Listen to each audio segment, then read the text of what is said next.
Assalamualaikum warahmatullahi wabarakatuh. Perkenalkan, nama saya Nagita Kristiana Ali. Saya mahasiswa semester 3, jurusan Pendidikan Guru Sekolah Dasar, Fakultas Ilmu Pendidikan Universitas Negeri Gorontalo. Baik, di sini saya akan menjelaskan tentang perkembangan kurikulum yang ada di Indonesia dari zaman dahulu hingga sampai sekarang. Baik, sebelum kita membahas tentang perkembangan kurikulum di Indonesia dari zaman dahulu sampai sekarang, kita harus tahu dulu pengertian pengembangan. Pengembangan adalah suatu usaha untuk meningkatkan kemampuan teknis, teoritis, konseptual, dan moral sesuai dengan kebutuhan melalui pendidikan dan latihan. Pengembangan adalah suatu proses mendesain pembelajaran secara logis dan sistematis dalam rangka untuk menetapkan segala sesuatu yang akan dilaksanakan dalam proses kegiatan belajar dengan memperhatikan potensi dan kompetensi peserta didik. Kemudian, pengertian kurikulum. Kurikulum adalah sejumlah pengalaman pendidikan, kebudayaan, sosial, olahraga, dan kesenian yang disediakan oleh sekolah bagi murid-murid di dalam dan di luar sekolah dengan maksud menolongnya untuk berkembang menyeluruh dalam segala segi dan merubah tingkah laku mereka sesuai dengan tujuan-tujuan pendidikan. Baik, kita langsung masuk pada kurikulum 1947 atau disebut Rencana Pelajaran 1947. Kurikulum ini adalah kurikulum pertama sejak Indonesia merdeka. Perubahan arah pendidikan lebih bersifat politis dari orientasi pendidikan Belanda ke kepentingan nasional. Saat itu mulai ditetapkan asas pendidikan, ditetapkan Pancasila. Kurikulum ini sebutan Rencana Pelajaran 1947 dan baru dilaksanakan pada 1950. Karena kurikulum ini lahir di kala Indonesia baru merdeka, maka pendidikan yang diajarkan lebih menekankan pada pembentukan karakter manusia. Indonesia merdeka, berdaulat, dan sejajar dengan bangsa lain di muka bumi ini. Fokus Rencana Pelajaran 1947 tidak menekankan pendidikan pikiran, melainkan hanya pendidikan watak, kesadaran bernegara dan bermasyarakat.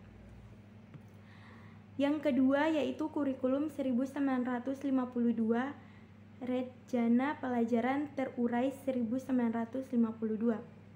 Adanya kurikulum ini merupakan penyempurnaan kurikulum sebelumnya, merinci setiap mata pelajaran sehingga dinamakan Rencana Pelajaran Terurai 1952.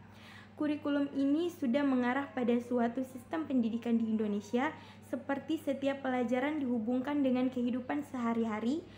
Silabus mata pelajaran menunjukkan secara jelas seorang guru mengajar satu mata pelajaran saja. Dan yang ketiga, kurikulum 1964, Rencana Pendidikan 1964. Pemerintah kembali menyempurnakan sistem kurikulum pada 1964, namanya Rencana Pendidikan 1964.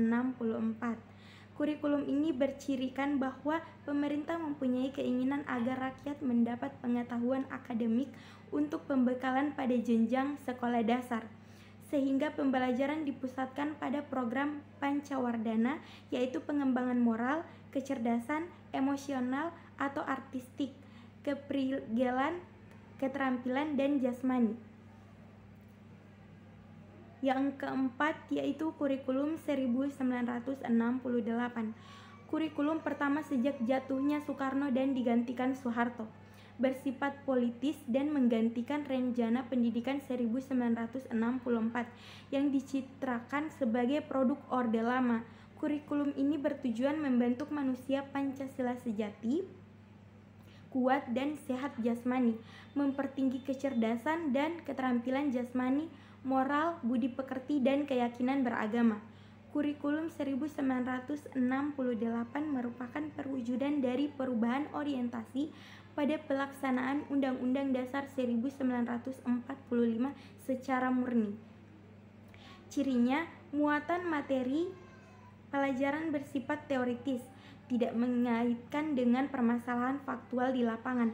Titik beratnya pada materi apa saja yang tepat diberikan kepada siswa di setiap jenjang pendidikan. Isi pendidikan diarahkan pada kegiatan mempertinggi kecerdasan dan keterampilan serta mengembangkan fisik sehat dan kuat. Kemudian yang kelima, kurikulum 1975. Pemerintah memperbaiki kurikulum pada tahun itu. Kurikulum ini menekankan pendidikan lebih efektif dan efisien. Menurut Mujito, Direktur Pembinaan TK dan SD, Departemen Pendidikan Nasional kala itu, kurikulum ini lahir karena pengaruh konsep di bidang manajemen atau MBO, Management by Objective. Metode, materi, dan tujuan pengajaran dirinci dalam prosedur pengembangan sistem instruksional atau PPSI, dikenal dengan istilah satuan pelajaran, yaitu rencana pelajaran setiap satuan bahasa. Dan yang keenam, kurikulum 1984.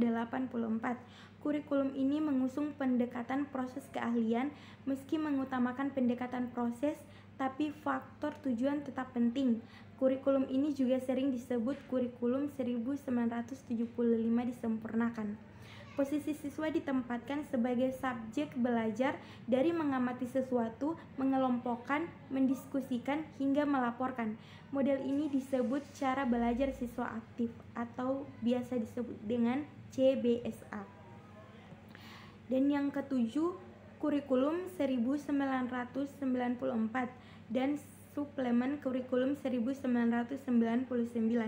Pada tahun 1994, pemerintah memperbarui kurikulum sebagai upaya memadukan kurikulum-kurikulum sebelumnya, terutama kurikulum 1975 dan 1984. Namun, perpaduan antara tujuan dan proses belum berhasil, sehingga banyak kritik berdatangan disebabkan oleh beban belajar siswa dinilai terlalu berat, dari muatan nasional sampai muatan lokal.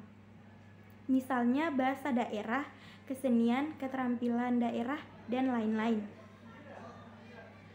Dan kemudian kurikulum 2004 KBK atau kurikulum berbasis kompetensi. Pada 2004 diluncurkan kurikulum berbasis kompetensi atau KBK sebagai pengganti kurikulum 1994. Suatu program pendidikan berbasis kompetensi harus mengandung 3 unsur pokok, yaitu pemilihan kompetensi sesuai spesifikasi indikator evaluasi untuk menentukan keberhasilan pencapaian kompetensi dan pengembangan pembelajaran. KBK mempunyai ciri-ciri sebagai berikut: menekankan pada ketercapaian kompetensi siswa baik secara individual maupun klasikal, berorientasi pada hasil belajar dan keberagaman. Kegiatan belajar menggunakan pendekatan dan metode bervariasi. Sumber belajar bukan hanya guru, tetapi juga sumber belajar lainnya yang memenuhi unsur edukatif. Yang ke-9 yaitu kurikulum 2006 atau KTSP, kurikulum tingkat satuan pendidikan. Kurikulum ini hampir mirip dengan kurikulum 2004. Perbedaan menonjol terletak pada kewenangan dalam penyusunannya, yaitu mengacu pada jiwa dari desentralisasi sistem pendidikan Indonesia. Pada kurikulum 2006, pemerintah pusat menetapkan standar kompetensi dan kompetensi dasar. Guru dituntut mampu mengembangkan sendiri silabus dan penilaian kondisi sekolahnya dan daerahnya. Hasil pengembangan dari semua mata pelajaran dihimpun menjadi sebuah perangkat dinamakan kurikulum tingkat satuan pendidikan atau KTSP. Dan yang terakhir yaitu kurikulum 2013. Kurikulum ini adalah pengganti kurikulum KTSP. Kurikulum 2013 memiliki 3 aspek penilaian, yaitu aspek pengetahuan, aspek keterampilan, dan aspek sikap dan perilaku. Di dalam kurikulum 2013, terutama di dalam materi pembelajaran terdapat materi yang dirampingkan dan materi yang ditambahkan. Materi yang dirampingkan terlihat ada di materi bahasa Indonesia, IPS, PPKN, dan sebagainya. Sedangkan materi yang ditambahkan adalah materi matematika. Baik, itulah penjelasan dari